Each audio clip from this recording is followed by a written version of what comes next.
এই যে দেখেন আমি আজকে ফুলকপি দিয়ে ডিম দিয়ে রান্না করবো। আমি এই জায়গায় ডিম সিদ্ধ করে চুলাই নিছি, আর আমি ডিমগুলো ভাজবো। তার সাথে নিয়ে নিছি পেঁয়াজ কাঁচামরিচ, আর এনে আছে 3 রকমের মশলা বাটা, পেঁয়াজ আদা রসুন বাটা, আর এনে আমার গুঁড়ো মশলা আছে। আর আমি ডিমগুলো ভাজে নিব। এই জায়গায় হলুদ আর একটু লবণ দিয়ে দিছি। আমার তেল গরম হয়ে গেছে, আর আমি ডিমগুলো ভাজে নিব।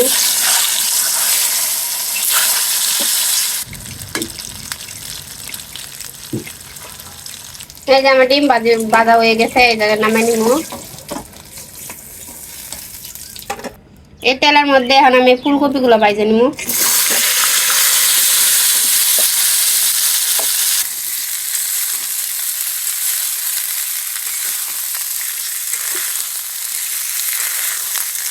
এই যে আমার ফুলকপি ভাজি হয়ে গেছে, মানে হালকা একটু ভাজা নিলাম। এখন আমি পাতিলটা বসাই দিব, তরকারি বসানোর জন্য।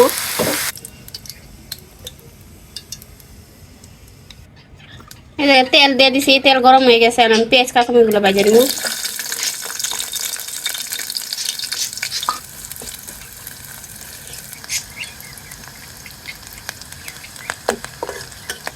পেঁয়াজ ভাজা হয়ে গেছে, এখন আমি জায়গায় বাটা মশলা দেবো, আদা বাটা রসুন বাটা।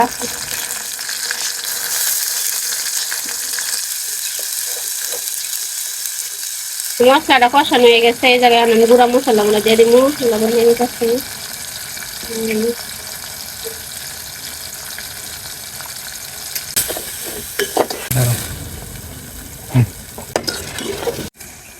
মশলাটা কষানো হয়ে গেছে দেখেন। এই জায়গায় বেজে রাখা ফুলকপিগুলো দিয়ে দিলাম।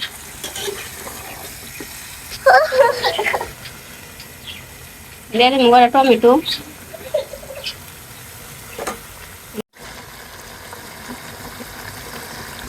আমার তরকারিটা কষানো হয়ে গেছে, এই জায়গায় দিয়ে দিব পানি।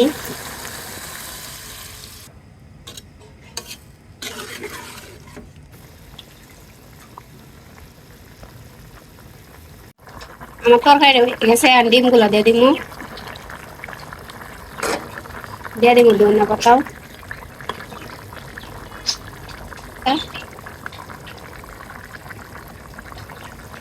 সামান্য একটু জাল দিব। তারপরে এই যে আমার তরকারিটা হয়ে গেছে, এখন আমি নামাই নিব। আমার ভিডিও যদি আপনাদের ভালো লাগে তাহলে আপনারা আমার পাশে থাকবেন। আজকের ভিডিওটা এই পর্যন্তই। সবাই সুস্থ থাকবেন, ভালো থাকবেন। আল্লাহ হাফেজ।